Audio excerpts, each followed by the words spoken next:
Deu, Cô, finalmente tu tá pronto de cinto. Deixa eu ver. Ai, meu Deus. Então vamos, que a viagem é longa. Tchau, Jaconé. Até a próxima. Dá tchau, amor. Ai, ai. Dessa nós estamos indo embora tristes, com saudades. Meu pai me perguntou isso ontem. Se Eu ficava com saudade das casas. Aí uma pergunta sincera tua, meu filho. Vocês ficam com saudade das casas? E o que tu falou? Olha, pai, essa última realmente ficou com um gostinho de quero mais. Sim.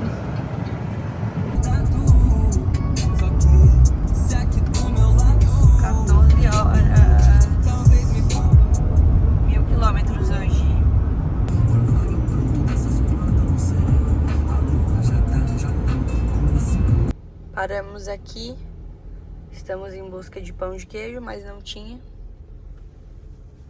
Gui foi ao banheiro e daqui a pouquinho eu vou.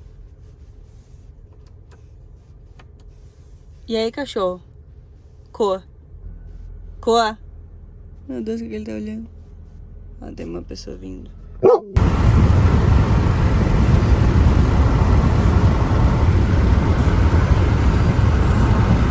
E o dia amanheceu, estamos na estrada já há 2 horas e achamos finalmente um pão de queijo nesse lugar aqui chamado Oasis. Mas ainda não veio, né, um pão de queijo. É, a gente acredita que tem pão de queijo. Vamos descer com o Cô pra ele fazer um xixi, dar uma aguinha pra ele e vamos caçar o pão de queijo, mas deve ter pão de queijo aqui. Esperamos.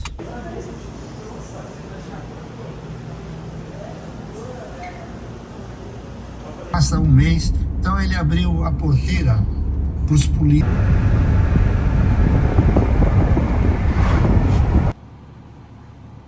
E aí, amor? Atualizações? Nenhuma. Um acidente com um caminhão de óleo. E a previsão é sem previsão.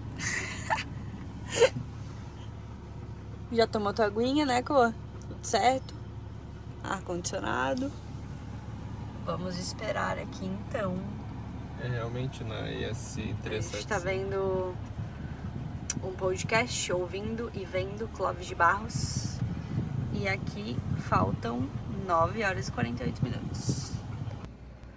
Lá vai o Gui dar uma conversada pra ver o que a gente vai fazer. Porque falaram que as 2 pistas estão interditadas. Porque caiu óleo na pista. E aí os carros que estão vindo de lá é a galera que tá passando aqui pelo canteiro central e dando a volta. Provavelmente é isso que a gente vai fazer. Agora o Gui tá passando a informação pro carro da nossa frente. E assim vamos nós. Vamos nos atualizar. Vambora, né? Interpraias. Vamos voltar, vamos pegar o litoral. Como assim? Sério? Sim. Porque ali por aquela rua por cima não dá? Não. Por que não dá? Não dá, mano. Simplesmente é isso. Ai, meu Jesus. Eita. Vamos lá, Tutu. Ui, Jesus. Eu faço força junto, né? Pra ver se ela vai. E essa daí tá parada aí desde aquela hora. Vamos que vamos, então. Saímos lá da BR. Chegamos aqui nessa rodovia estadual, que é ES 480. Estamos indo pra Itapemirim, Itaipava. Itapemirim acho que é a cidade, Itaipava deve ser a praia. Então a gente vai pelo litoral do Espírito Santo para poder cortar ali a parte que tá o acidente e o trânsito. Vamos ver, estamos aqui no meio do nada, vou mostrar para vocês. Pode trazer um raciocínio por que a gente fez isso, né? De pegar Interpraias e aí vai... Né? Pode falar, amor. Tu conversou com os caminhoneiros? O que eu conversei com os caminhoneiros é que como a gente ia pra Bahia, o que dava pra fazer era ir por Itapemirim, que iria pegar o Interpraias, o famoso beira-mar, e aí a gente subiria, passaria do trecho que era o 279 e entraria de novo pra BR-101. Então é isso que a gente vai estar fazendo.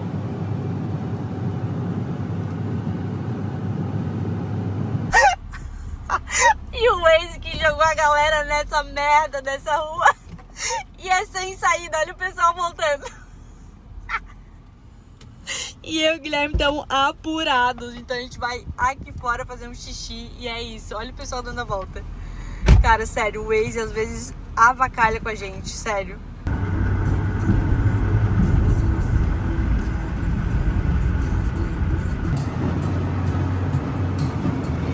Seguimos na estrada.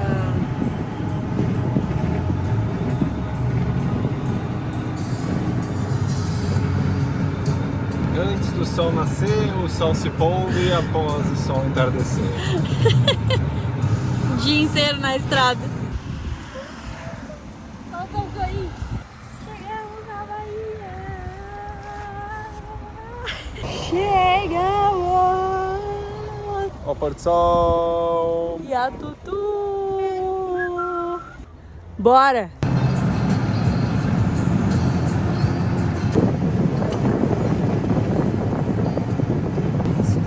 Red Bullzinho aqui pra aguentar.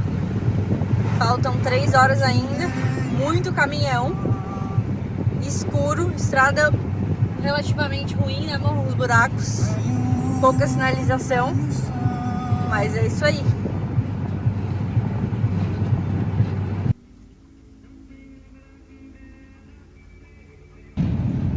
O estado é esse. 21h21. Exatamente, 9h21. Faltam 24 minutos pra gente chegar. E vocês não têm noção do que aconteceu hoje. Eu volto, eu e Gui, mais tarde, depois, daqui a pouco, pra finalizar esta história de aventura. Meu Deus, o que foi isso? Gente, assim, ó. Voltaremos em breve. Aguenta aí, continue no vídeo que a gente já volta. Vai, arrombado. Pelo amor de Deus. Faltam 3 minutos. E a gente não sai desses 3 minutos, gente.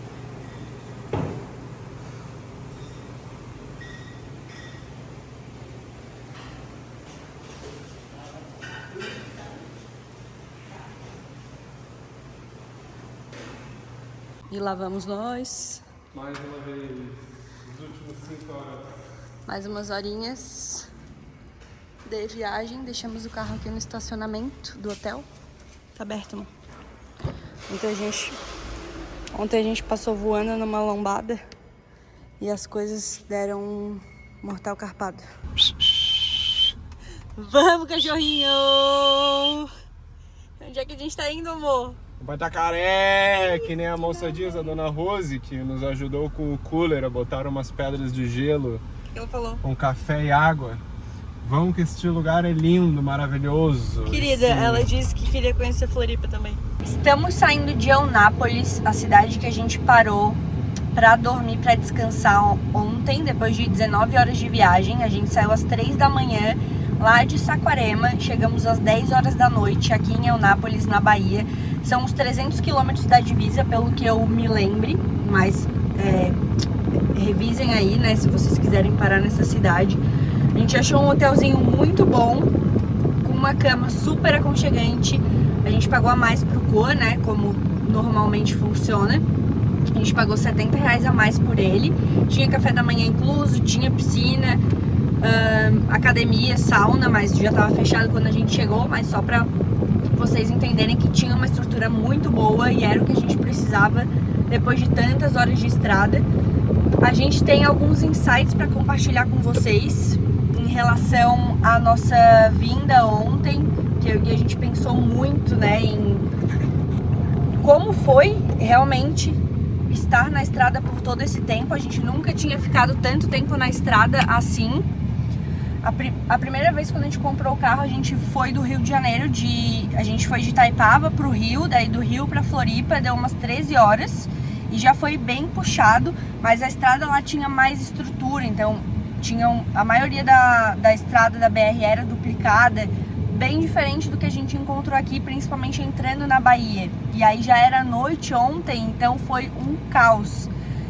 E aí, um dos insights que a gente quer compartilhar é realmente essa questão do carro, né? Em como é importante a gente investir nessa estrutura física aqui que nos locomove de um lugar para o outro, que nos leva de um lugar para outro, que nos transporta de um lugar a outro. porque muitas vezes a gente vai precisar que ela responda, né? Que ela tenha uma resposta mais rápida e que ela esteja funcionando pra não dar merda. Então, ultrapassagem, quando a via, né, de só uma via, não é duplicada. Ontem a gente pegou uns 300 quilômetros de estrada horripilante, de estrada terrível. Eu e o Guilherme, eu me segurava em todos os lugares possíveis, assim, pra encontrar alguma segurança, porque eu tava nervosa. O Gui também tava muito atento, ele chegou com dor no trapézio de tanta tensão. Isso às vezes a gente não fala, né, na vida nômade, é muito romantizado, de ai que lindo, ficam viajando e morando por aí, mas tem muito perrengue, tem muito estresse, tem muita tensão também por trás e tem muito investimento, né, pra diminuir esse risco, pra diminuir essa tensão. E a gente precisou que a Tucson respondesse em muitos momentos ontem, momentos de ultrapassagem, momentos de frenagem, quando ela precisou frear. Enfim, e às vezes vai para além do nosso cuidado. Então, ontem a gente passou por uma lombada muito rápido, porque não tinha sinalização, né, amor? A quanto a gente estava? Uns 80 por hora? Não, 70 por hora, numa lombada alta, não era uma lombadinha, que eu e o Gui a gente só viu quando tava em cima dela. O Gui deu um freião antes de entrar na lombada e o carro simplesmente... A gente freou e depois deixou o carro ir, né? Porque sempre quando uma lombada, o indicado não é tu entrar freando na lombada para os teus freios e a tua roda não trancar e aí ocasionar um acidente e tudo mais. Então tu soltar as rodas na hora de tu subir uma lombada e deixar aí mesmo e entrar dentro do teu amortecedor do carro é melhor. Nesse caso foi isso que aconteceu. Freou até onde podia e depois deixou o carro livre para passar pela lombada e absorver o impacto no amortecedor. Só que nisso de absorver o amortecedor, o carro pulou, jogou para a esquerda, aí jogou para a direita, jogou para a esquerda, a gente se manteve na faixa, na pista correta, mas nisso deslocou tudo que estava dentro do carro em si mais para trás. Como vocês puderam ver, a gente coloca sempre as coisas de uma maneira que não voe tanto para frente quanto para trás, tudo encaixado, que bata na nossa nuca ou algo. Por isso que a gente também prende o Koa de um certo modo para o Koa não vir com o peso dele pra gente ou até atravessar o para-brisa no acidente ou alguma outra coisa. Tanto vale para as nossas coisas pesadas quanto para as mochilas, e tudo que a gente coloca mais pesado fica na parte de baixo do carro. Então ontem foi realmente esse teste do que aconteceu, das coisas estarem sido colocadas mais abaixo do carro e ver que não se movimentou nada pra frente, não se mexeu.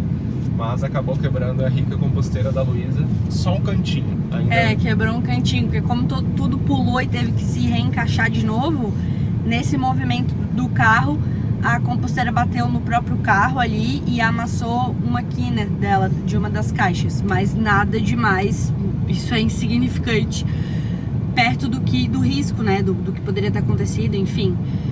Mas o que a gente quer falar em relação a tudo isso? Que estar na estrada, estar exposto muitas vezes a mais riscos, que é uma decisão nossa de estar se locomovendo por aí, até de pegar um pouco da estrada à noite, é um risco, né, que a gente assumiu. A gente não conhecia também como era esse trecho. Até um amigo nosso tá vindo para Itacaré de São Paulo, a gente falou para ele não pegar à noite esse trecho aqui do sul da Bahia, de uma via e tal. Que não era a nossa ideia também, né? Ontem a gente Exato, também teve esse ponto. Vocês viram aqui que teve um acidente, então isso é importante vocês incluírem. E eu e o Gui, a gente é bem cuidadoso na questão dos roteiros, na questão da organização, então a gente já coloca um tempo a mais contando com o imprevisto. E ontem de fato aconteceu um imprevisto, que foi um acidente na pista, que nos tomou aí mais 2 horas de redirecionamento aí de rota. A gente teve que ir pelo litoral do Espírito Santo, então isso fez com que a gente pegasse esse trecho final à noite e que nos trouxe toda essa tensão. Então o que eu quero deixar de recado aqui, eu e o Gui, principalmente o Gui, que cuida mais dessa parte aqui da nossa vida nômade, na nossa logística. Invistam, se vocês são nômades e viajam de carro, se locomovem de carro, invistam nesse meio de transporte, porque é ele que locomove vocês, que é a coisa mais importante que vocês têm, né? A vida de vocês, além de qualquer bem material, a nossa vida.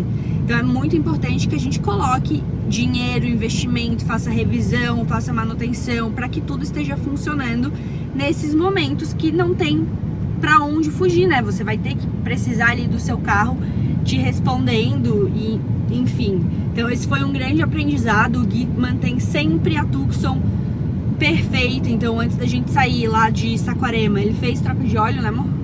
Isso, é sempre as revisões básicas, né, galera? Antes da gente sair pra viagem em si, quando a gente comprou o carro, desde a compra do carro também esse ponto, né, de qual carro ia ser com o modelo X, Y, Z, o porquê, tem, óbvio, as questões financeiras, a gente também estava dentro disso, os limites, mas entender isso, a gente optou por uma Tucson neste modelo, porque ela é 4x4, ela tinha freio ABS nas 4 rodas com freio a disco, então esse foi um dos motivos, tem 8 airbags, então isso tudo também foi o motivo da compra do carro, mas todo esse ponto de manutenção entre freio, suspensão, óleo, fluidos, se tá tudo em dia, porque ontem realmente vale todo esse preparo de entender que o teu carro não vai parar numa via às 9 da noite onde não passa ninguém e pode ser que tá tu e a tua mulher, tu e teu filho ou tu mesmo sozinha, sem sinal, e aí tu não sabe se tem uma alma boa que vai passar ou não. Então é sempre bom a gente estar prevenido para todos esses pontos e manter essa manutenção em dia do veículo nesse caso, né? Porque que nem a gente paga plano de saúde e tudo mais, a gente tem que investir também nesse meio de locomoção que a gente nos transporta para cima e para baixo. E o segundo insight para finalizar, a questão do medo, né? Como é importante a gente considerar o medo. Eu vejo que às vezes na vida nômade tem muito esse estereótipo de quem vive essa vida mais diferentona e mais livre, são pessoas que não têm medo, são pessoas destemidas, mas na verdade eu gosto mais da palavra da coragem, né, do adjetivo ali, corajoso ou corajosa, porque ó, vai o Guilherme ultrapassar. A gente precisa seguir com o medo nessa vida livre, não simplesmente desconsiderá-lo, porque a gente vira uns irresponsáveis, uns inconsequentes.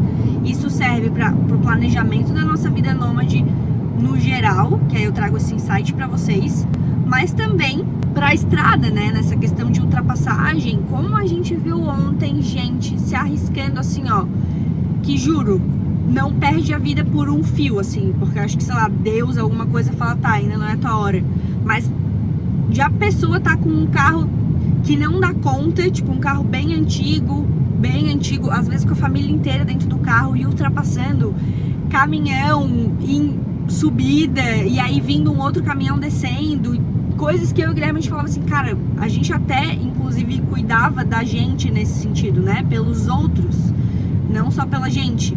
Então de se afastar, porque a gente via que o pessoal tava muito, muito inconsequente mesmo, e como as pessoas desconsideram o medo, tiram o medo e viram essas pessoas inconsequentes, que não é o que a gente é. Eu e o Gui, a gente tem medo, e é importante trazer isso à tona. A gente é muito medroso em muitos momentos.